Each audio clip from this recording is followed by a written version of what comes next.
Hello everyone, welcome to a channel computer study zone. आज हम बात करने वाले हैं बैकएंड टेक्नोलॉजीज़ क्या होती हैं, कौन कौन सी टेक्नोलॉजी हमें सीखनी चाहिए, कौन कौन सी टेक्नोलॉजी यूज़ होती है, इन सब के बारे में समझेंगे। सबसे पहले तो आप ये बात क्लियर कर लीजिए कि फ्रंट एंड और बैक एंड दो अलग अलग टर्म्स हैं।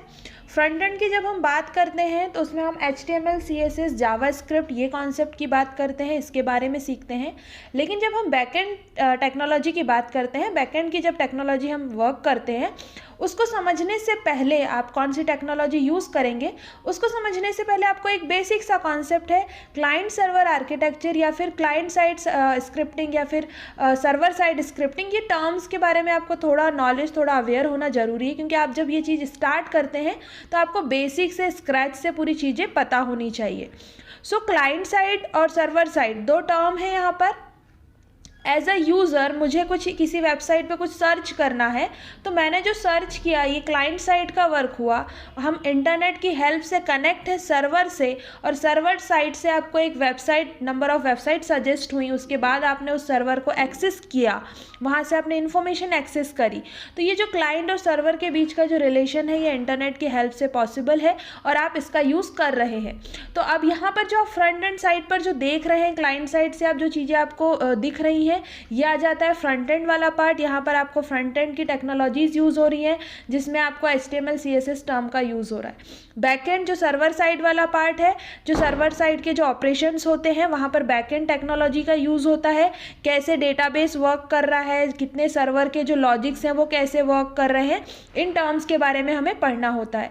इसमें एक और टर्म आती है क्लाउड कंप्यूटिंग की। तो क्लाउड कंप्यूटिंग के कौन कौन से जो ऑपरेशंस हैं, जो हमने बेसिक ऑपरेशंस देखे हैं, infrastructure as a service, backend as a service, platform as a service.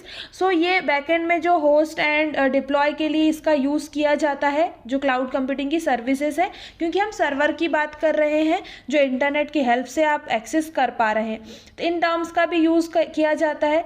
तो जैसे हम देखें कि इसमें कौन कौन सी लैंग्वेजेस आपको सीखनी चाहिए as a back end developer, आपको कौन कौन सी टेक्नोलॉजी आनी चाहिए। अब फ्रंट एंड में तो आपको पता है कि आप अगर से फ्रंट एंड डेवलपर बनना चाहते हैं, आप फ्रंट एंड पे वर्क करना चाहते हैं, वेबसाइट डिज़ाइन करना चाहते हैं, तो आप HTML का बेसिक, CSS, जावास्क्रिप्ट आप इसका यूज़ करते हैं। लेकिन जब हम बैकएंड की बात करते हैं तो बैकएंड डेवलपर की नीड अगर से है मार्केट में, तो बैकएंड डेवलपर को क्या क्या आना चाहिए, या फिर आप स्टार्ट करना चाह रहे हैं अपना करियर, तो बैकएंड में आपको कौन कौन सी लैंग्वेजेस आनी चाहिए।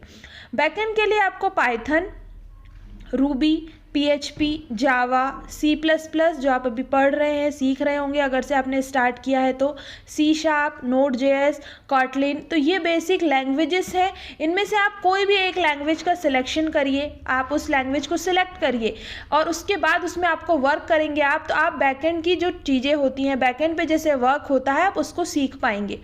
तो आपने अभी तक जो लैंग्वेजेस, मैंने इससे पहले भी आप लोगों के लिए वीडियोस डाले हैं, आप लोगों से बोला है कि आप लोग डिसाइड करें कि आपका इंटरेस्ट कौन सी लैंग्वेज में है, कौन से पार्ट में है। आप फ्रंट एंड के लिए इंटरेस्टेड हैं या फिर आप बैक एंड में वर्क करना चाहते हैं। आपको हर स्टेप में एक अपना इंटरेस्ट को लेकर के चलना है कि आप किस साइड पे कंफर्टेबल है। अगर से आप फ्रंट एंड साइड पे कंफर्टेबल है तो आप फ्रंट एंड के पार्ट को बहुत अच्छे से कवर कर सकते हैं। इसमें एक और टर्म है कि आप UI UX डिज़ाइनर कैसे बन सकते हैं, इसके बारे में भी हम नेक्स्ट लेक्चर में डिस्कस करेंगे, बात करेंगे इसके बारे में भी कि आप कैसे कर सकते हैं अगर से आपका इंटरेस्ट फ्रंट एंड साइड पर है। तो बैक एंड साइड पर है तो आप इन लैंग्वेजेस में से किसी एक लैंग्वेज को सिलेक्ट करेंगे। इसके अलावा अगर से आप ऐप डेवलपमेंट साइड जाना चाहते हैं तो उसके लिए भी हम बात करने वाले हैं। तो आप वीडियोस कंटिन्यूस जो आप लोगों के लिए आ रहे हैं, आप एक के बाद एक देखते जाइए। बेल आइकन को प्रेस कर दीजिए जिससे आपको नोटिफिकेशन आ जाएगा। साथ ही आप टेलीग्राम ग्रुप को भी ज्वाइन कर लें, क्योंकि वहाँ पर लिंक अपलोड होती है, लिंक वहाँ पर डली जाती है, तो आप वहाँ से भी अपडेट रख सकते हैं। साथ ही आप वहाँ से क्विज जो और जो बेसिक क्वेश्चंस होते हैं, ऑब्जेक्टिव टाइप जो क्वेश्चंस होते हैं, आप वो भी वहाँ पर अटेंड कर पाएंगे, जिससे आपकी प्रैक्टिस होती रहेगी। सो अब ये बात हो गई बैकएंड की लैंग्वेजेस की कि आपने कौन कौन सी लैंग्वेजेस इसमें यूज़ होती हैं। अब इसमें से आपको किसी एक लैंग्वेज को सिलेक्ट करना है और उस लैंग्वेज पे अच्छे से कमांड करनी है, जिससे आप बैकएंड साइड का वर्क अच्छे से कर पाएँ। अब इसके बाद ये और टर्म आती है बैकएंड के कौन कौन से फ्रेमवर्क इसमें यूज़ होते हैं। तो बैकएंड में जब आप वर्क करते हैं तो इसके लिए Express.js, ASP.NET Core, spring, Django, Laravel, Ruby on rails. तो ये फ्रेमवर्क्स हैं जिनका यूज़ होता है बैकएंड के, जब आप फ्रेमवर्क डिज़ाइन करते हैं बैकएंड में, तो इन फ्रेमवर्क का यूज़ करते हैं बैकएंड के। जो भी आप एप्लीकेशन, जो भी सॉफ्टवेयर आप डिज़ाइन कर रहे हैं, तो इन फ्रेमवर्क का आप उसमें यूज़ करते हैं।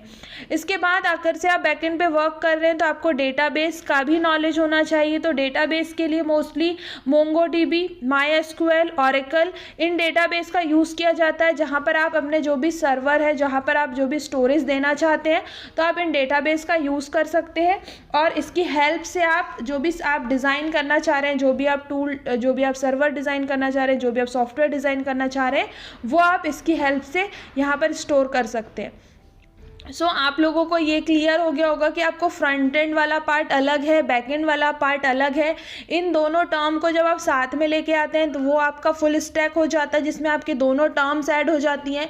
तो अभी के टाइम पे मोस्ट ऑफ द स्टूडेंट्स जो हो रहे हैं वो क्या कर रहे हैं कि फ्रंट एंड के साथ साथ बैक एंड के लिए भी प्रिपरेशन कर रहे हैं।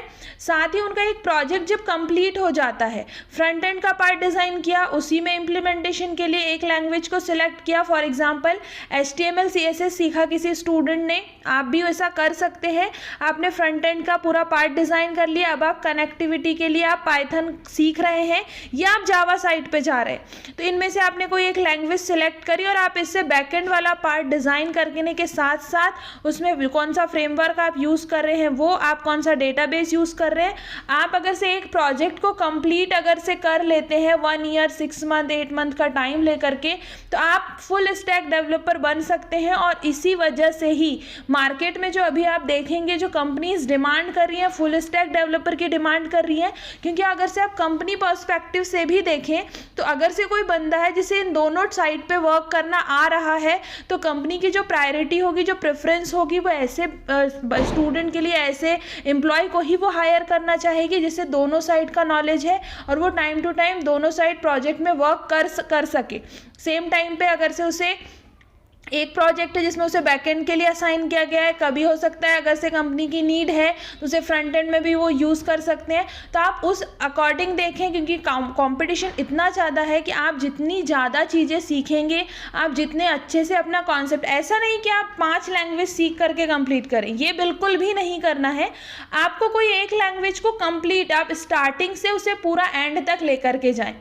आपने अगर से कोई एक वेबसाइट डिज़ाइन करने का सोचा है, फ्रंट एंड से पूरा उसका डिज़ाइन पार्ट रेडी करें, उसमें अब आप उसकी कनेक्टिविटी के लिए आप मोंगोडीबी का यूज़ कर रहे हैं फॉर एग्जांपल, और पाइथन का यूज़ कर रहे हैं। तो आपने HTML, CSS, पाइथन, मोंगोडीबी, आप अगर से एक सिंगल लाइन में देखें तो ये 4 चीज़ें सीखी और आपका एक प्रोजेक्ट पूरा कंप्लीट हो गया। अगर से आप यही चीज़ एक लाइन से बताएंगे कंपनी में, तो वो आपका एक कॉन्फिडेंस भी आएगा और आपको दोनों साइड की चीज़ों का नॉलेज भी होगा। तो आप कोशिश करें कि प्रोजेक्ट्स पे काम करना स्टार्ट कर दें, जिससे आपको जो कंपनी में डिमांड है उसके अकॉर्डिंग आप प्रिपेयर हो सकें, उसके अकॉर्डिंग आप रेडी हो सकें। साथ ही आपको वीडियो अच्छा लगा है तो इसे लाइक कर दें, चैनल को सब्सक्राइब कर दें, ऐसी हम वीडियोस और लेकर के आते रहेंगे।